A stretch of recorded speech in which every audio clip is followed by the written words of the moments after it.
Hai Logistician, apa kabar? Bertemu kembali dengan aku Minlog alias Mimin Logistik.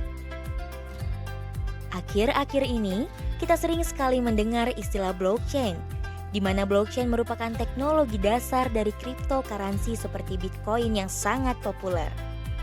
Dengan banyaknya berita yang beredar mengenai sistem blockchain, maka video kali ini kita akan membahas mengenai sistem teknologi blockchain yang dapat bermanfaat dalam industri logistik seperti supply chain dalam sebuah perusahaan.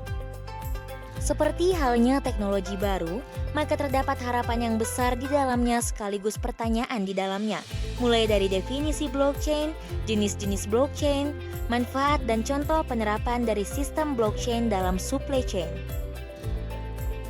Dalam proses supply chain, untuk meningkatkan efisiensi dan keefektifan supply chain, para pemangku kepentingan selalu bertukar data dan bertransaksi antar sesama dengan menggunakan database yang tersentralisasi. Hal ini menyebabkan banyak permasalahan yang terjadi. Permasalahan tersebut seperti keterlambatan pemerolehan data, pemalsuan data, kurangnya transparansi, dan kerentanan terhadap penipuan, serta dapat menyebabkan korupsi dan juga perselisihan di antara pihak-pihak dalam rantai pasok.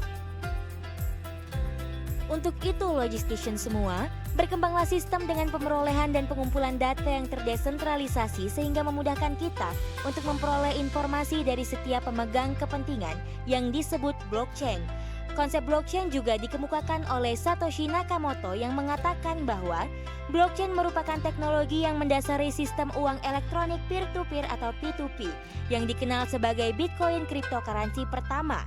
Dan menurut Al-Jarudi dan Muhammad, blockchain mengacu pada jaringan peer-to-peer yang sangat terukur dan terdesentralisasi dengan rantai blok.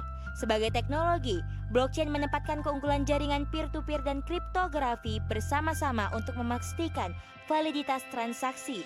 Ketika blockchain diterapkan dalam rantai pasok, proses pemerolehan data secara bersamaan terlaksana lebih jelas, efektif, dan efisien.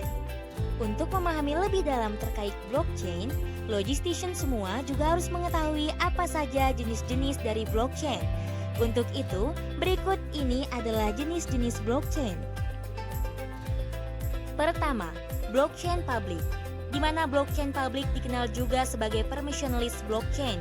Blockchain ini bersifat umum, terbuka, terdesentralisasi, dan lambat. Siapapun dapat berpartisipasi dan mengakses data yang ada dalam blockchain ini tanpa perlu adanya otorisasi. Blockchain public menggunakan open ledger yang memungkinkan seluruh peserta untuk mengotentikasi dan mengirimkan data. Namun, blockchain ini bersifat lambat dan tidak efisien karena membutuhkan waktu verifikasi. Contoh dari penerapan blockchain public adalah cryptocurrency, di mana cryptocurrency merupakan mata uang digital atau virtual yang dijamin dengan kriptografi yang membuatnya hampir tidak mungkin untuk dipalsukan atau digandakan, seperti Bitcoin, Ethereum, dan Litecoin. Yang kedua yaitu blockchain private atau yang sering dikenal dengan permissioned blockchain, di mana blockchain ini bersifat tertutup dan terpusat sebagian atau seluruhnya. Blockchain ini menggunakan private ledger dan dibatasi penggunanya oleh blockchain owner.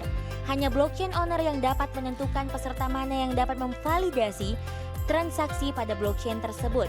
Contoh dari penerapan blockchain private ini terdapat pada Hyperledger Fabric, Hyperledger Shawtooth, dan juga multi-chain, di mana Hyperledger Fabric merupakan sebuah framework yang berfungsi untuk mendukung pembuatan smart contract hingga proses instalasi smart contract ke dalam jaringan blockchain yang sedang dibangun, dan multi-chain yang merupakan platform untuk membantu pengguna dalam membangun blockchain pribadi dan juga dapat digunakan oleh organisasi untuk transaksi keuangan. Selain dari dua jenis blockchain di atas logistician, terdapat juga dua jenis blockchain lainnya, yaitu blockchain konsorsium dan blockchain hybrid. Blockchain konsorsium merupakan blockchain yang memiliki sistem yang bersifat terdesentralisasi. Jaringan blockchain ini juga dikendalikan oleh beberapa organisasi, di mana setiap organisasi ini bergerak di bidang yang berbeda. Para peserta blockchain juga membutuhkan izin untuk dapat melakukan perubahan dan juga validasi data. Blockchain ini lebih efisien daripada blockchain publik karena lebih sedikit pihak yang memverifikasi transaksi. Contoh dari penerapan blockchain konsorsium adalah Quorum, di mana Quorum merupakan sebuah platform cerdas yang berfungsi untuk menjamin setiap privasi dari transaksi yang dilakukan. Kemudian Logistician, terdapat juga R3 Corda yang merupakan teknologi buku besar yang peer-to-peer sehingga membuat kepercayaan dalam melakukan transaksi yang melibatkan banyak pihak. Selanjutnya adalah blockchain hybrid, di mana blockchain hybrid merupakan kombinasi blockchain public dan juga blockchain private. Blockchain hybrid dikendalikan oleh konsorsium badan usaha atau pemerintah, di mana keduanya dapat memberikan akses ke publik untuk melakukan open data dan dapat memberikan akses terbatas ke anggotanya. Blockchain ini menggunakan open ledger dan private ledger. Dengan demikian, penggunaan korporasi bisa melakukan transaksi yang aman dengan partner bisnisnya di private ledger dan pada waktu yang bersamaan dapat berbagi informasi produk dengan pelanggan di open ledger. Contoh dari penerapan blockchain hybrid adalah Dragon Chain dan Synfin, di mana Dragon Chain merupakan sebuah blockchain keluaran Disney yang berfungsi untuk melindungi data dan mengamankan transaksi yang terjadi di dalamnya.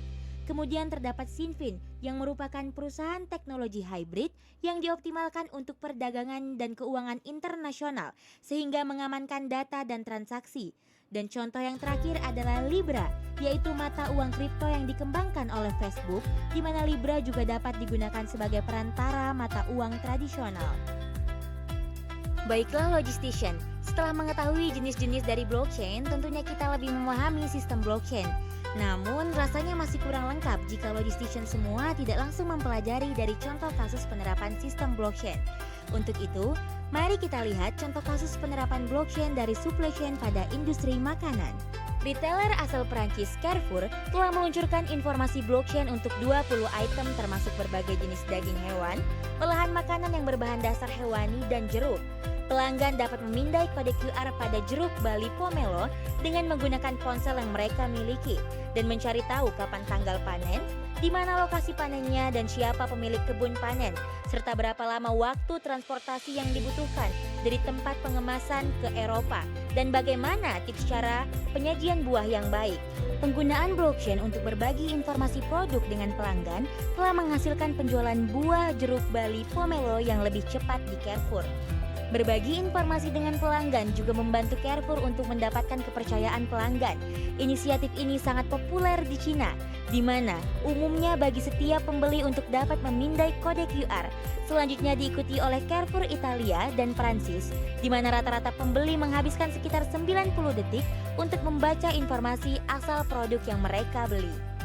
Baiklah Logistician semua, dari penjelasan di atas dapat kita simpulkan bahwa blockchain adalah sebuah sistem yang membuat perusahaan, pemegang kepentingan ataupun pihak terlibat dan para pelanggan dapat melakukan sharing informasi yang dengan mudah diakses secara efektif dan efisien serta tervalidasi. Dengan penerapan blockchain dalam supply chain dapat memberikan manfaat dalam hal efektivitas biaya. Sederhananya, blockchain dapat digunakan untuk melacak pergerakan barang, dari mana asal mereka, jumlah dan sebagainya.